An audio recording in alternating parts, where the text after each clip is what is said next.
Sa wakas Christine Hermosa kinumpirmang hiwalay na sila ni Oyo Boy Soto.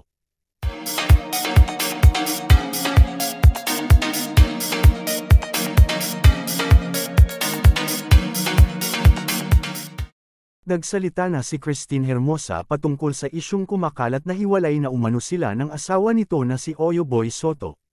Kanina nga lang ay tinuldukan na ni Christine Hermosa ang mga haka-haka na ito, at kinumpirma na totoo nga ang kumakalat na balita tungkol sa kanilang dalawa ni Oyo Boy Soto.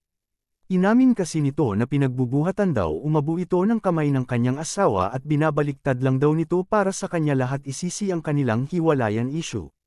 Matagal na niya ginagawa sa akin yun, palagi niya akong pinagbubuhatan ng kamay at gusto ko lang linawin na walang kasalanan si Dieter sa hiwalayan namin ni Oyo.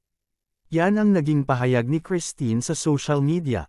Nabanggit din nito na may na-realize ito every time na sinasaktan siya ni Oyo, at mas pipiliin na lang nito na bumalik sa piling ni Dieter. Kaya naman lalo silang pinag-usapan at inaabangan pa ang mga susunod na pasabog tungkol sa kanila. And this are chika for today mga ka-showbiz, sana nag-enjoy kayo. Don't forget to like, share, subscribe and click the notification bell for more updates.